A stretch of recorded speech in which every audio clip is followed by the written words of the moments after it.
Bismillahirrahmanirrahim. Assalamualaikum warahmatullahi wabarakatuh. Selamat pagi sahabat-sahabat semuanya di hari Selasa 2 Juni 2020 kita bertemu kembali.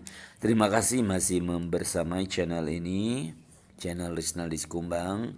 Terima kasih buat sahabat-sahabat yang baru saja menemukan channel ini. Silakan ditonton, diberi komen, like, and subscribe. Dan jika diperlukan silakan di-share. Hari ini sahabatku semuanya kita akan bicara tentang mengapa orang bersedih. Jadi kesedihan dan kebahagiaan itu adalah pilihan dari pikiran kita sendiri. Pikiran kita menentukan kita memilih kebahagiaan atau kesedihan. Jadi kesedihan adalah efek sadar dari pilihan kita sendiri. Sebenarnya kesedihan itu sama dengan indahnya jatuh cinta, kebahagiaan, mendapatkan hadiah, mendapatkan berita anak lahir, dan segala jenis kebahagiaan lainnya. Nikmat seperti itu nikmatnya kebahagiaan, seperti itu juga nikmatnya kesedihan. Nah, orang yang sedang bersedih menikmati, menemukan kenikmatan dalam kesedihannya. Sebab itu dia berlama-lama bersedih. Dan dia ketika kita bertanya mengapa bersedih, nanti dia menjawab, aku sudah melakukan ini, aku sudah melakukan itu, aku sudah melakukan ini dan itu. Dan banyak sekali alasan-alasan lainnya. Sebenarnya bersedih atau menangis itu sama seperti tertawa. Dia merupakan rilis, sebuah pelepasan. Jadi ketika orang tertawa dia merupakan pelepasan hormon tersendiri. Sama seperti orang menangis. Cuman perbedaannya ketika kita tertawa kita hormon kebahagiaan yang muncul. Sedangkan ketika kita bersedih atau menangis, hormon kesedihan yang muncul yang melukai. Nah, jadi ketika kita menikmati kesedihan itu sebenarnya kita telah masuk ke dalam sabotase diri. Sabotase diri, apa itu sabotase diri? Ini adalah sebuah sikap atau sebuah tindakan yang tidak disengaja kita telah menyabotase diri kita sendiri. Jika kita membiarkan diri kita disabotase oleh diri kita sendiri, ya silahkan saja bersedih. Kenapa? Karena kita di dalam kesedihan itu menemukan kenikmatan, menemukan keenakan, sehingga kita lebih memilih bersedih terus. Maka orang yang sering menikmati kesedihan, dia akan jauh dari kebahagiaan. Jadi orang bersedih sulit keluar karena dia menemukan kenikmatan di sana. Ia membiarkan dirinya tersabotase diri. Sekali lagi ketika ditanya dia akan berkata, habis aku mau apa lagi? Semua cara sudah aku coba. Semua cara sudah aku coba dan lain-lain. Perasaan sebagai korban itu nikmat. Itulah sabotase diri yang tidak disengaja tapi dinikmati. Sebenarnya ada sih cara kita tidak membutuhkan motivator, ustadz atau pembimbing siapapun ketika kita sedang bersedih. Nggak jalan. Tetapi kita bisa melatih diri kita dengan menciptakan pribadi yang kedua.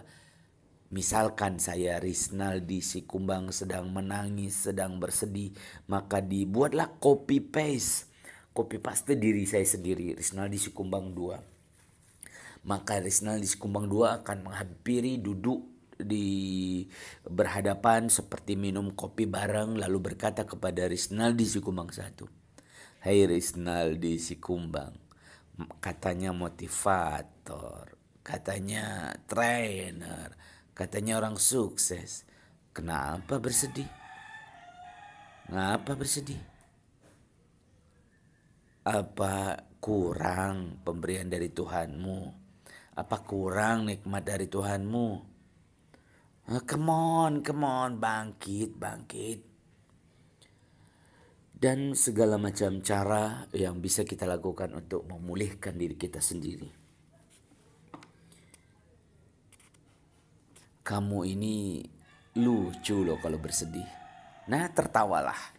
Dan seketika kita tertawa baru kita tersadar ternyata kesedihan itu adalah level force. Jadi ada dua level, level power dan level force. Jadi di level power ini sampai nilainya 1000. Itu level satunya adalah tercerahkan. Dan di level paling bawah nilainya 20 atau 25 itu adalah rasa bersalah atau merasa diri tidak dihargai. Nah, di atasnya lagi ada namanya kesedihan mendalam. Levelnya nilainya 75. Jadi kalau kita menghidupkan kesedihan mendalam di dalam diri kita, kita mendapat poin 75. Bandingkan 75 dengan 1000. Jauh sekali saudara-saudara. Jadi 75 ini mendekati poin-poin habis. Maka ketika poinnya habis, habislah kehidupan kita. Makanya ketika seseorang dalam keadaan bersedih atau saat dia menangis atau saat dia berduka, dia berdoa, dia dekat dengan Allah. Iyyaka na'budu wa iyyaka nasta'in. Dia berdoa. Nah, Allah senang dekat dengan hambanya. Ketika kita sering berdoa dalam keadaan sedih, Allah perbanyak kesedihan itu di hidup kita. Astagfirullahaladzim. Apa Isnadi? Allah akan perbanyak kesedihan itu kalau kita banyak bersedih. Tapi kalau kita banyak bersyukur dalam keadaan gembira, dalam keadaan bahagia, kemudian iyyaka na'budu wa iyyaka nasta'in. Kita berdoa, kita akan diperbanyak keadaan bahagia, kita akan diperbanyak keadaan senang kita.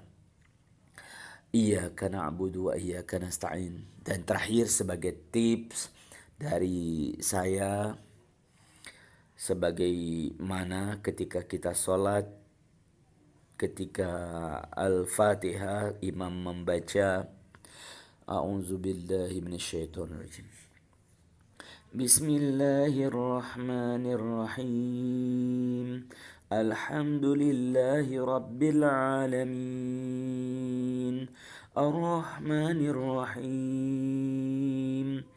Malik yaumiddin. Iyyaka na'budu wa iyyaka nasta'in.